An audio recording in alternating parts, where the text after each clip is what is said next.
Hello, it's Brook here, Ag Fieldman for Flagstaff County, and today we're talking to Marla Riekman, who is the soil management specialist with Manitoba Agriculture and Resource Development. And today we're talking about soil compaction, sort of what the issue is, how to diagnose it, and all the ins and outs.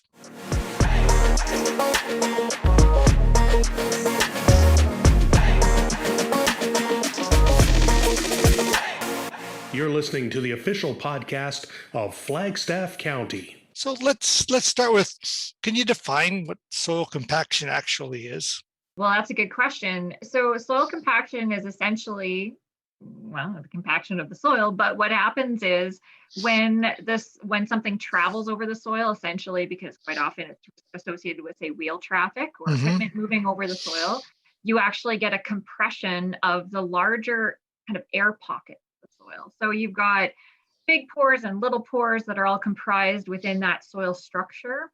And so the big pores are the ones that compress. And that's why we see around headlands and things like that, or areas where the soil has been super compacted, water ponds more, because now you don't have those big pores that allows kind of that water movement through, and then big pores that allow air to move into that soil as well. Okay, and how does it affect plant growth? Well, that's going to depend on a few things too. You can see influence of, again, that lack of proper drainage. So you might see more waterlogging conditions. I don't know how far west soybeans have pushed themselves in yet. Not here yet. No, exactly. In our way, where we're growing soybeans, we end up seeing things like iron deficiency chlorosis show up, where you've got some of those poorer drainage regions. And overall, like one of the biggest impacts we see in crops is just the inability for proper root growth and root kind of movement through the soil. That can inhibit nutrient uptake, especially phosphorus uptake in the spring. Those types of things that are due to that inhibited root growth.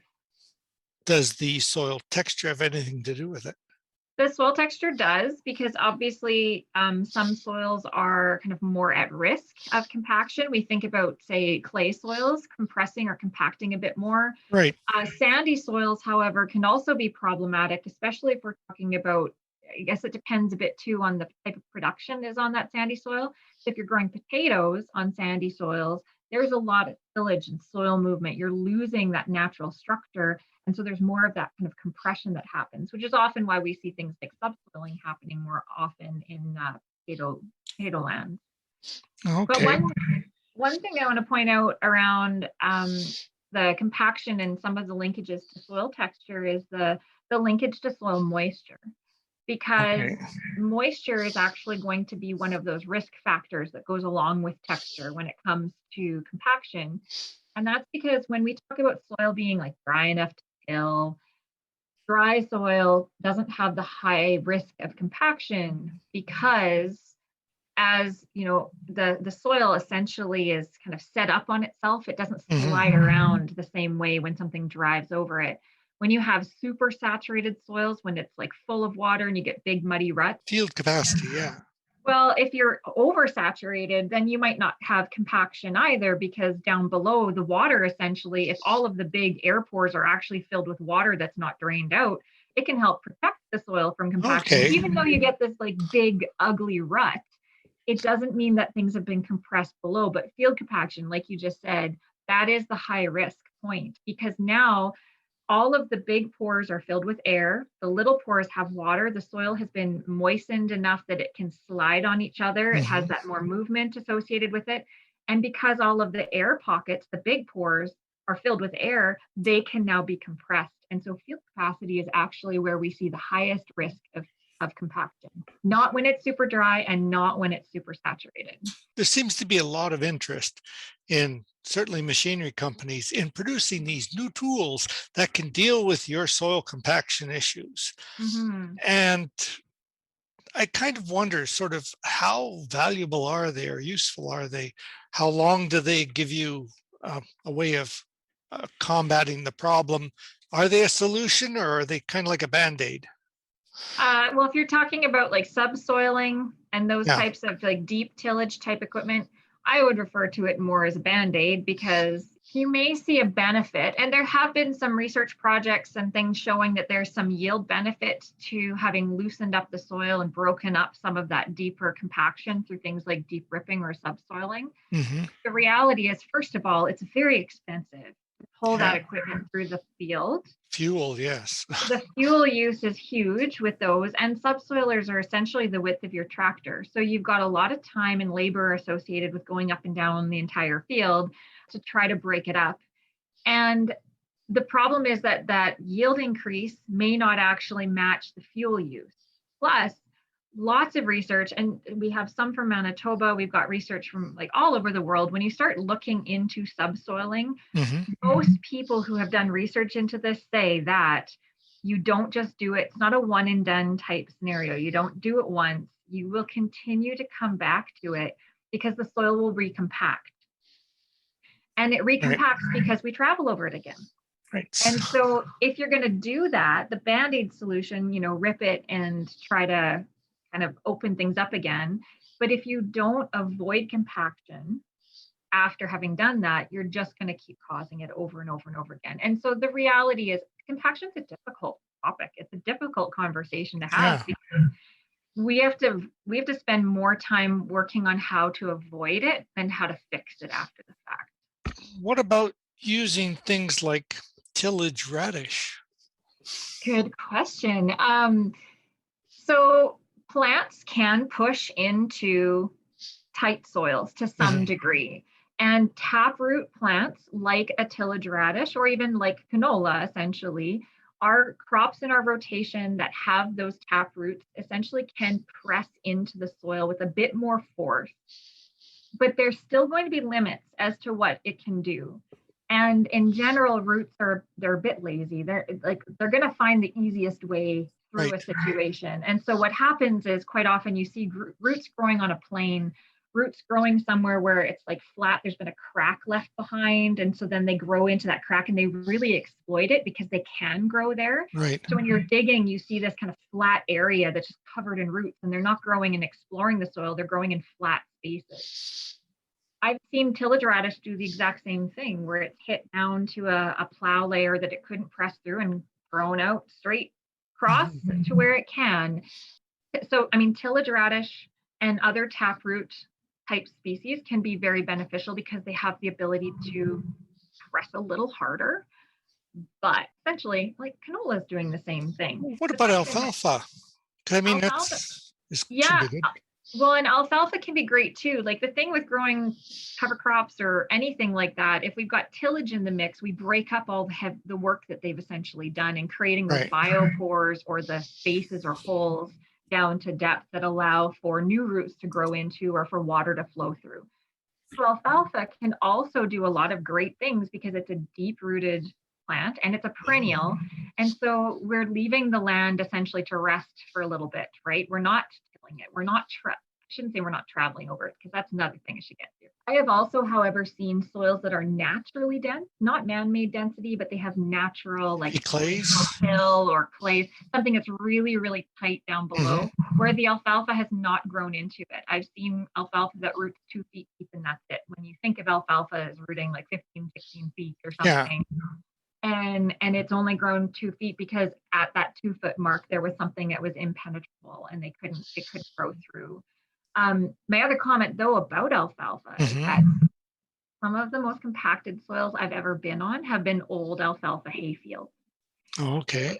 We think about alfalfa as being a great thing that, it can help break up compaction, and it can, but then you have to think about how you travel over that alfalfa field when it's for hay, how many times you go over it, what equipment you use going over it. And usually we're bailing up and cutting with skinny tires.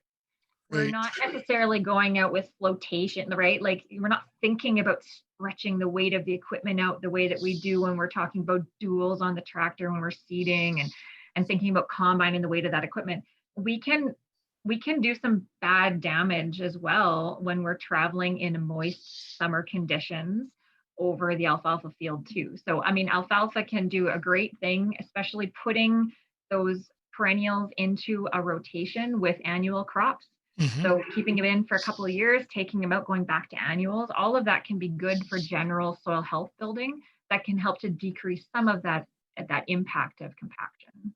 Well, what about, well, I'm kind of a little long in the tooth, but I do remember years ago with uh, when people were talking about soil compaction, and the common statement we had in Alberta, at least, and in the prairies was, oh, well, we have winter and we have frost in the soil that breaks up all that. So we really don't Right. have a problem. Right. And we truly believed that, didn't we? We sure did. And I don't know if it was just, I think that there's a couple things maybe at play there. One is that it seemed like an easily believable thing because at the time we weren't talking about the weight of equipment that we now have. Right. So we had smaller equipment, lighter equipment, right? And so we might not have seen this long-term impact showing up. So winter, freeze thaw, it can be very helpful, except for it really just impacts the top or the surface of the soil because you need Right. multiple kind of freeze thaw effects to break up that compaction. And that might be working on some of the wheel track compaction or the surface compaction, the stuff in Hmm. the top 6 inches. But we don't get the multiple freeze thaw effects going No. down to depths. And some years we don't even freeze that deep if we've got decent snow cover. Some winters, yeah, it stays defrosted all winter long if you get good snowfall early. Exactly. And so so you need this like multiple of these deep freeze thaw events, but we don't get that kind of deep freeze thaw multiple effects happening to No. break up subsoil compaction, the stuff that's deep down.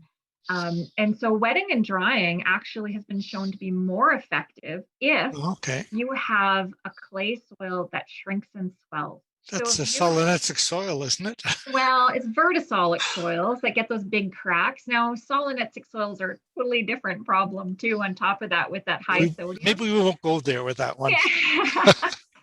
But if you've got a vertisolic soil or a soil that when it dries out at the surface, you get kind of these cracks. And if Yeah. you dug away, they drop down. Now, I grew up in Saskatchewan. I didn't know that excess moisture was a thing until I moved to Manitoba for school. And I learned that you can have too much water. Who knew? I grew up through droughts, not floods. And so now I live in the floodplain. And when I moved here, there was always that joke, like people talk about how when you're working on the combine, if you've got a wrench out in the fall, you don't drop it because it'll fall down a crack and you'll never get it back. Uh-huh. And it's so true because these cracks that we get in our soil that shrinks and swells in the valley and the Red River Valley here they'll crack 5 feet. Wow. That is essentially Mother Nature opening up compacted soils to allow for those spaces for roots to move into again. So that act breaks up deep compaction a bit more than you would consider the freeze thaw to do. What's the single biggest factor that is a problem when it comes to soil compaction? I'm wondering what causes it the worst.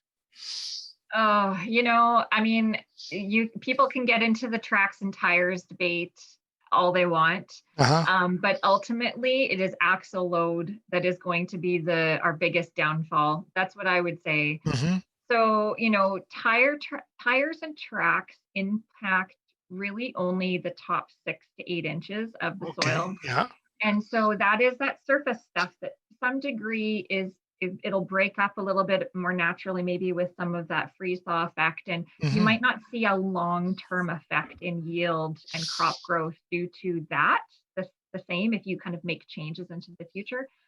But as our axle loads on things like the grain cart increase and get heavier and heavier, that takes that tire impact and drives it deeper and deeper into the ground. And it can drive it down 3-4 feet into the ground. The overall axle load or the weight of something like a grain cart, it doesn't matter how much of the tire pressure is being kind of put on that surface. Mhm. That pressure is driven deeper and deeper and deeper into the ground based on the overall weight that's being placed on that. So that Okay. axle load actually can drive things deeper. And that subsoil compaction that's happening, we may never kind of get out of that. So we don't really Be have a good permanent. It could be permanent. We don't have a true understanding of how long it will last, but we have seen there have been some research projects where they've looked at like super compacting the soil one time, and then after that, any travel over the soil is with very low kind of flotation tires, very light, low axle load. And what they found was yield started coming back essentially after that tire pressure at the surface kind of broke up a little bit, that compaction. But they never got back to 100% yield because they think it's the subsoil compaction that's almost permanent. And you can't get down to that, can you? No, quite often not. Or the only way you can do it potentially was with subsoiling, but you might not be able to get that deep with a subsoiler. I was wondering about what part does organic matter play in it? Yeah, that's a good point. So organic matter helps to build structure in general. So the more organic matter we have in the soil, the more kind of general soil structure we have. And the more soil structure we create that has good stability to it. So we've got like those soil aggregates, those little tiny pieces that we see when we dig around in the soil. The more stable they are, the better off they are in terms of dealing with like the impacts that we're putting onto them. So whether it's, erosive forces or compaction, the more stable those aggregates become because of that organic matter component, then the kind of better they can carry through that compaction or carry the equipment that's moving over it. So having better organic matter can limit the kind of compaction potential. And it has been shown to also, when we have like lower disturbance tillage systems where we're building more organic matter rather than breaking it down, or maybe we're just breaking it down at a slower rate. Yes. Essentially, we can drive over those soils at a higher and higher moisture content before hitting that maximum compaction risk.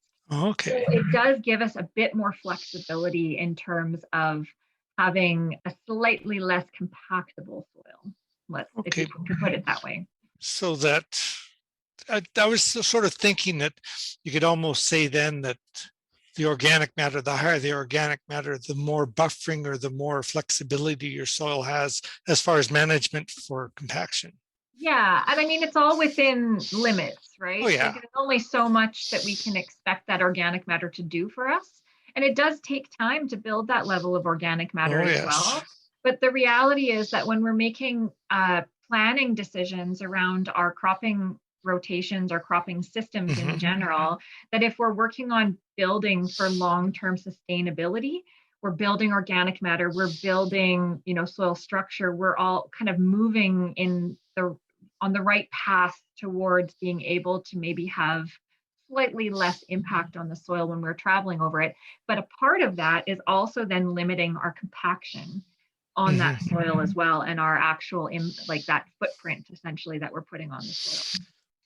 The whole thing is trying to reduce the impact in the first place and reduce the compaction, because the long-term effects we're not even sure yet how long into the future it'll affect yields. Yeah, exactly. What about, I keep thinking in terms of like sacrifice areas. What about controlled traffic farming? Because I know it's been played with in Australia and some guys in Canada have tried it. Could you say something about that? I think controlled traffic farming may have some benefit here because what we're doing essentially is super compacting. Like you said, we're sacrificing those tram lines and super compacting the roadway essentially through the field for the better of the rest of the cropland. I mean, I have no idea how many people are going to be looking at adopting this, what the adoption rates will be like into the future. We have seen some good information on essentially allowing that land to rest in a way between those tram lines and then the non-trafficked area of the field having a lot less compaction to it compared to the rest of the field. I think partly we just don't think about how much travel we have over a field in general during, say, harvest time, right? How much we're actually impacting the soil. And when we're controlling that traffic, we know exactly where that traffic is going. We have a very set footprint now on the field. And because we're doing that, that can have some long-term benefits. But I mean, there's obviously drawbacks to it. There's costs, yeah. There's costs associated with it. Trying to kind of set up your equipment in those multiples. It's not something that you're going to do by just selling everything one day and rebuying new equipment so that everything's a multiple of 40 feet Yeah. or whatever it is that you're looking at. It's a fairly major change in the way you farm, and it's having to size everything exactly means there's a lot of costs associated with changing your machinery around. Yeah, and so like in Manitoba, there's one person I know who's doing it. And so his name is Adam Gurr. He's north of Brandon, and he always had this interest in CTF and adopting this practice. And so as he was thinking about it, every time he needed to purchase a new piece of equipment, he bought in that multiple of 40 feet. Okay, yeah. And so it was a very long-term strategy for him to get to the point of adoption. But it was something that he kind of moved through. Every time you needed to upgrade a piece of equipment, then, you made a change and you bought something that would fit this for the future plan of the farm. And as a younger farmer, he's able to do that, right? Because he's thinking about that long-term activity on his farm. And so he was able to adopt it. And like I said, he's got everything in multiples of 40. And so he actually also completed his master's degree using his farm as a research project. So he's got some interesting data where he actually looked at the impact then on things like water infiltration, bulk density, and yield and such on the farm where he controlled the traffic versus where he had random traffic. Okay. Yeah, it's kind of a neat. It is. It's because I remember hearing a farmer from Australia who'd been doing it for a number of years.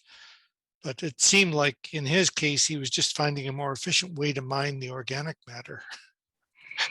Well, yeah. And I mean, it depends. It really depends on how you are adopting it, right? Like what your intention. And I mean, the reality is when we start looking at all these different practices and changes in practice, it comes down to what is your intention, right? And how do you want to take that intention for your farm, whether it's for sustainability, whether it's for, whatever you're trying to get out of your operation, how do you apply that and towards that final goal?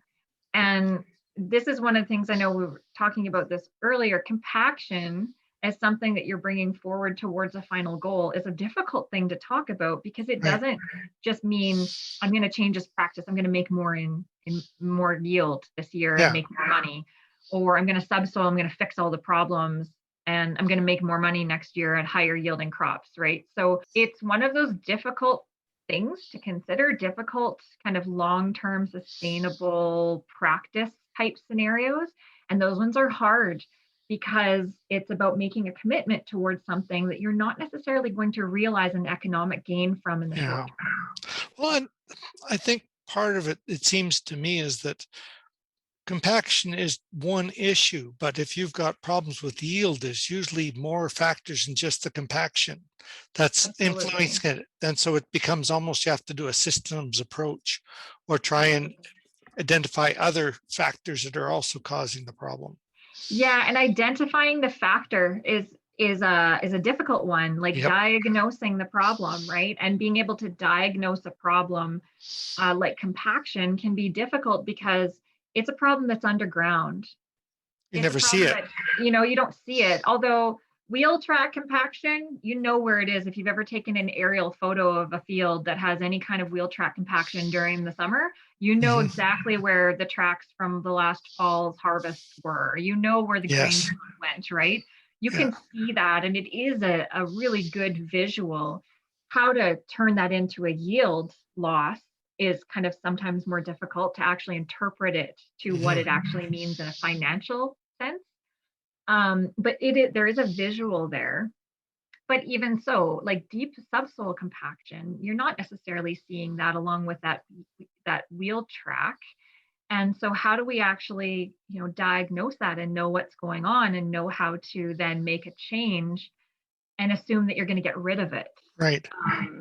Because it's going to be around for a while. It's a much more complex kind of scenario to deal with than some of the easier diagnostics. Well, that's one thing about a weed, it's like, got this weed, use this herbicide, bingo, bango, it's done. Yeah, usually. But well, Hopefully. until resistance hits, Yeah, that's another hopefully. story. That's a totally different thing. But it's true though. Yeah.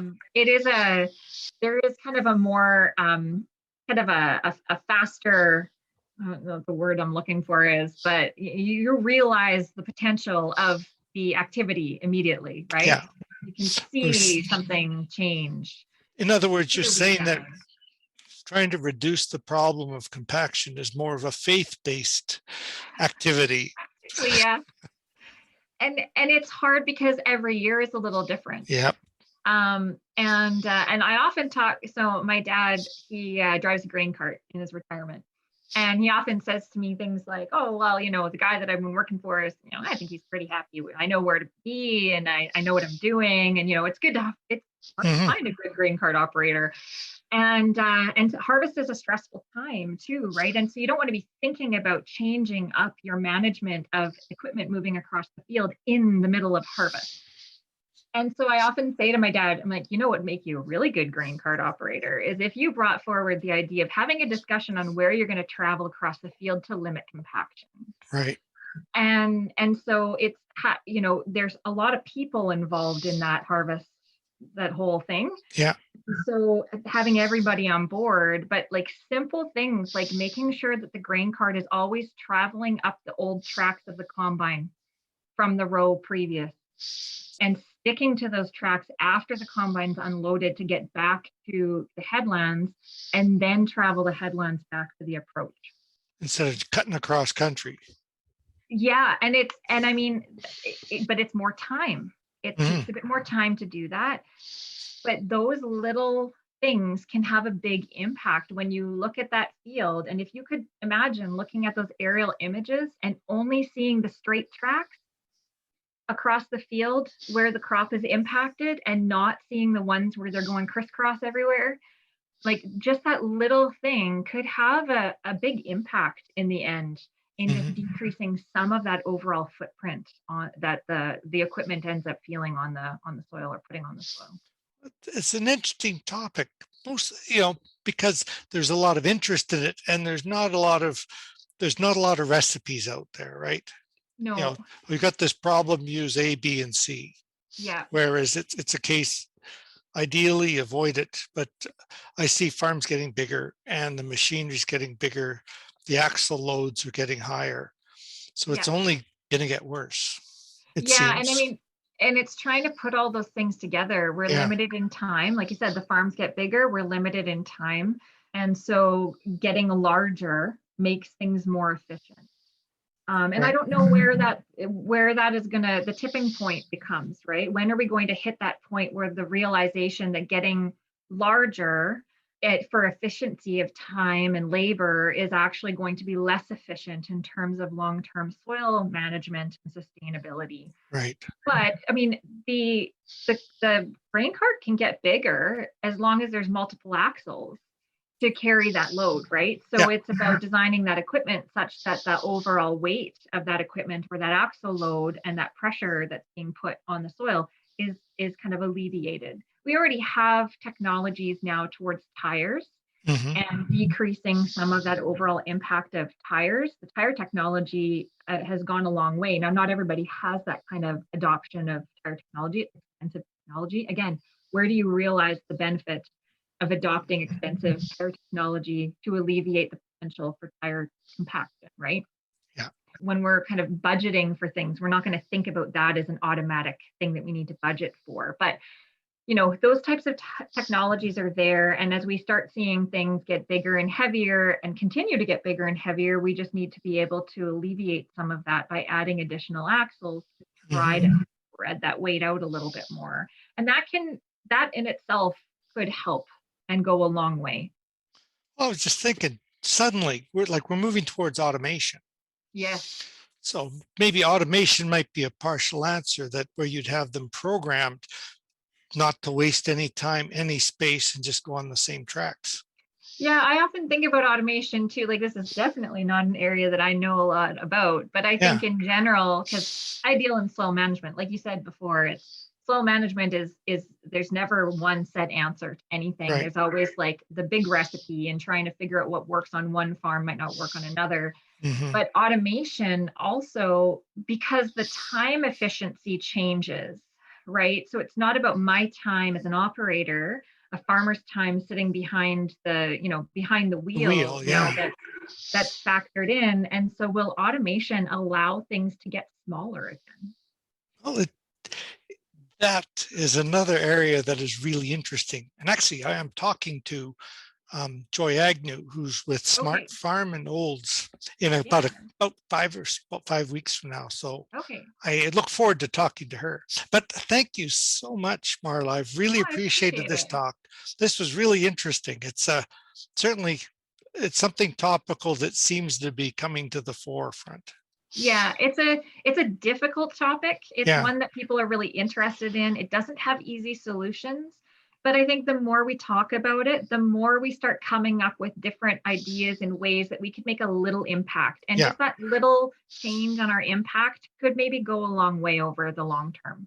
All right. Well, thank you very much, Marla. I appreciate Thank that. you. And Yeah, no if problem. anybody wants to talk to you, can they Yeah, get a hold of you? they can call me if they want. My phone number is 204-266-2027. My email, marla.riekman, Riekman @gov.mb.ca. And I'm also on Twitter at MB Soil Sleuth. Thank you. You have yourself a great day. Thanks.